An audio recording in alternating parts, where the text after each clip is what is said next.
Welcome back, Fanfield family. Today we're covering my least favorite of the 9 party members in Final Fantasy VII, and probably one of the strangest. Let's address the name first. Where on earth did the writers get the name Cait Sith? Cait Sith is based on a creature called a Cait Sith, spelled the same way, in Celtic mythology, a fairy creature that resembles a large black cat with a white spot on its chest, which supposedly haunts the Scottish Highlands. This is clearly the inspiration for both his name and visual design. Cait Sith joins the party at Gold Saucer, a massive, city-sized casino resort where Cait Sith is presumably working as a fortune teller.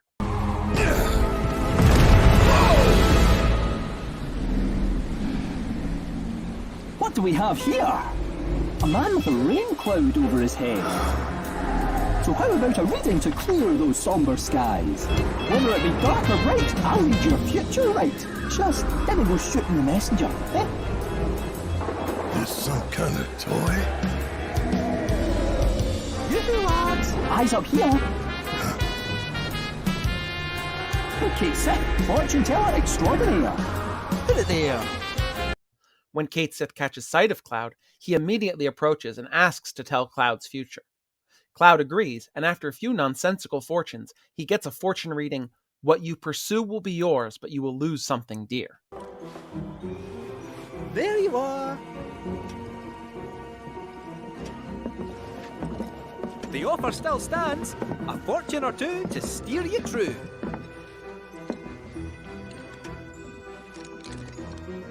You can answer any question? But of course. Be it this, be it that, go on and ask the cat.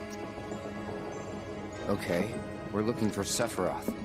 Think you can find him? Oh, Sephiroth, you say?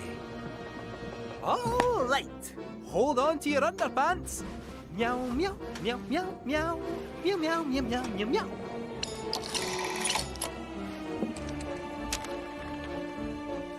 Things are looking up, so throw caution to the wind.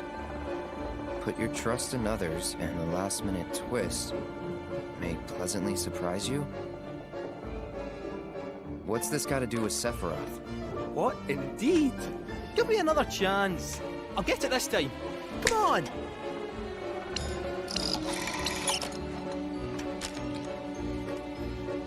Watch your belongings. Lucky color. Black? We're done. Wait, don't go. Third time's a charm. Come on, you stupid thing.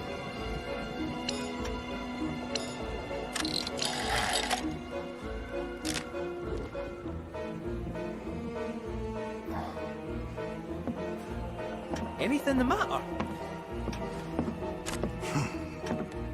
Seek, and you are sure to find. But alas, you shall forever lose what you cherish most. The stars work in mysterious ways. Cait Sith declares that he's never seen a fortune like that before and decides to go with Cloud. Cait Sith has one of the most bizarre appearances of any party member. He's the cat sitting on top of the massive Moogle and calls out orders to the creature under him using his megaphone. He's easily recognizable with his black fur, red bandana, and crown on top. Cait Sith speaks with a Scottish accent, tying into the Celtic origins of his name and design. Okay, I'm going to throw up a spoiler warning here. Go to the timestamp on screen now to avoid story spoilers. In actuality, Cait Sith is working for Shinra and has been sent to spy on Cloud's team. This comes to light on the party's return trip to Gold Saucer, where Cait Sith steals the Keystone, an ancient artifact used to open the legendary Temple of the Ancients, and delivers it to Song, the leader of Shinra's Black Ops division, the Turks. When caught and confronted, Cait Sith reveals that he's kidnapped Barrett's daughter Marlene, forcing Cloud to keep him around for her sake. Despite this, he feels conflicted. He's curious why Cloud and his friends do what they do, fighting for the people, trying to save the planet with little to no reward, and admits he feels uncomfortable with his actions of kidnap. When Cloud threatens him, he states that it would be a waste of time. He's not really there, just controlling the robotic cat remotely. The Temple of the Ancients turns out to actually be the Black Materia, Sephiroth's primary objective, but the only way to remove the Black Materia is to solve a series of puzzles that will shrink the temple and crush those within. Cloud's team refuses to throw away anyone's lives for it, but Sephiroth has countless minions that are more than willing to die for him, so they have to figure out a way to recover it. Cait Sith volunteers to sacrifice himself. After all, His body is a robotic puppet, and destruction of the body won't actually kill anyone. Cait Sith returns minutes later with a new robotic body to rejoin the party, and stays with everyone going forward. When the team is captured by Shinra, Cait Sith does a full heel turn, from reluctant spy to true ally, and he helps Barrett and Tifa escape Shinra's custody.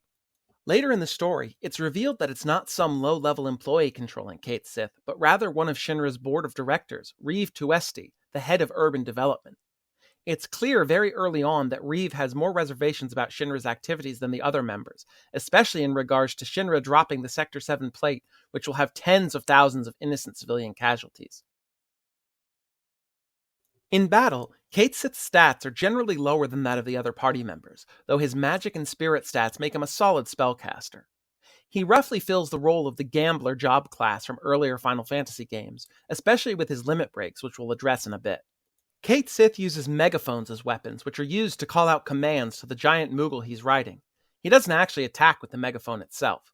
His ultimate weapon is the HP Shout, which functions much like Cloud's Ultima weapon, causing more damage the higher Cait Sith's HP is. The HP Shout is one of several missable weapons, and can only be acquired on a detour during the Return to Midgar section near the end of the game. Interestingly, the HP Shout is referenced much earlier, when Cloud, Barrett, and Tifa are infiltrating the Shinra HQ building to rescue Aerith. If Cloud searches the locker where the HP Shout will be found later, a message appears saying that Cloud has found a megaphone, but it's useless and there's no point hanging on to it, and Cloud will put it back.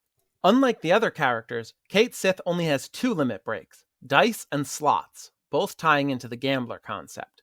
Dice rolls several dice, 2 from level 1 to level 29, and from level 30 to level 60 it adds 1 die per 10 levels, up to 6 dice at level 60. The damage is fixed damage. There's a damage formula that doesn't take into account Cait Sith's stats.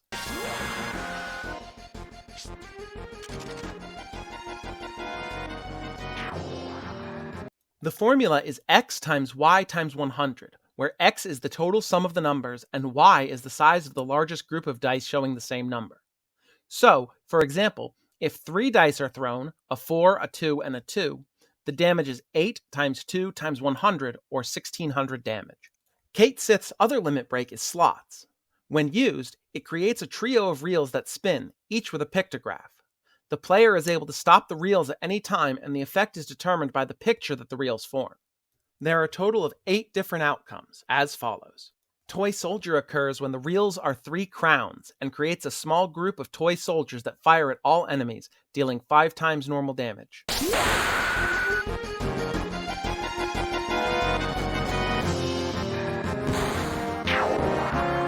Mog Dance occurs when the reels are 3 stars, and a Moogle appears that heals the party and restores their MP.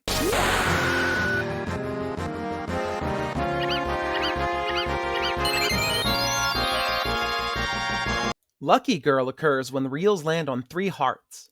Upon casting, a cat girl appears and puts all characters into auto-critical status, meaning that every single hit will be a critical hit. This lasts until the battle ends, or if a character is dropped to 0 HP, which will end auto-critical on that character.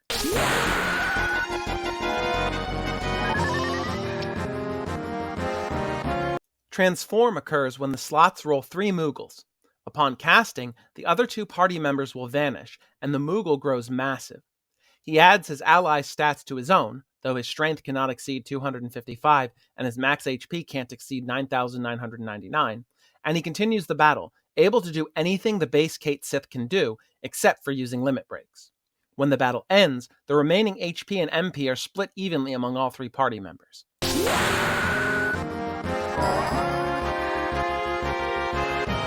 Summon is cast when the reels all read bar. This randomly chooses one of the summon spells and casts it on the enemy party. The level of the summon increases with Cait Sith's level, so a low-level Cait Sith is much more likely to call low-level summons like Choco Mog or Shiva, while a high-level Cait Sith has a greater chance of casting high-level summons like Hades or Bahamut Zero. The summon Knights of the Round has an extremely small chance of being cast, even at very high levels. The game over result occurs when the slots form Cait Sith's face. This attack instantly kills all targets and it bypasses death immunities. This is one of very few ways to one-shot the extremely powerful optional bosses, and even the final boss. If the battle is an attack from both sides battle, the effect will only kill one side of the battlefield and will not result in an instant victory.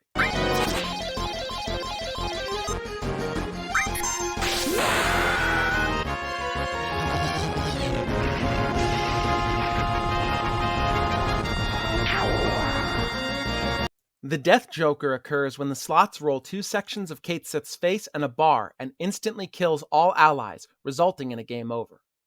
This effect cannot be prevented by any normal means of death immunity, but, much like the game over result, if the party is split in a side attack battle, it will only kill one side.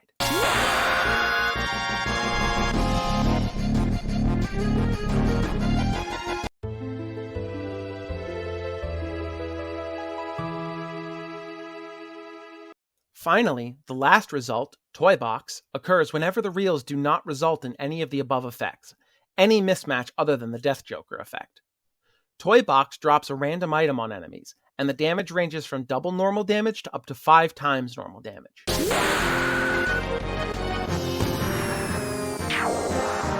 There is a way to manipulate the slots to almost always get the game over result, but it's a complicated method that requires understanding the underlying code of the attack, and that's more than I'd like to get into in this video. If there's a lot of interest, I may make a video on it. Cait Sith's personality is generally upbeat, energetic, and very friendly.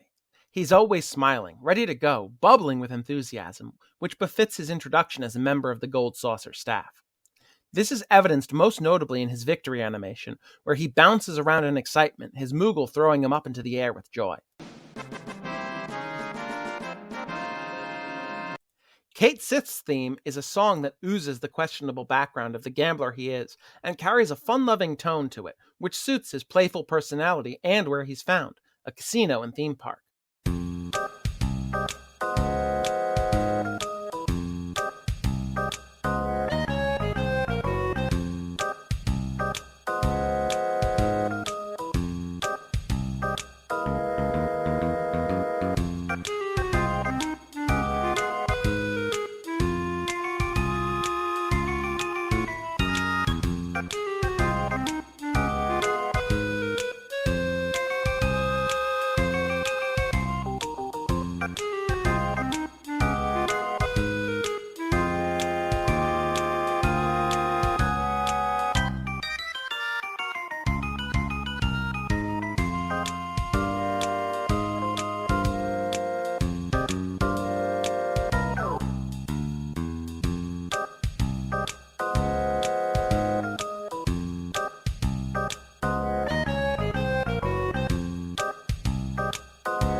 It feels so good to do good.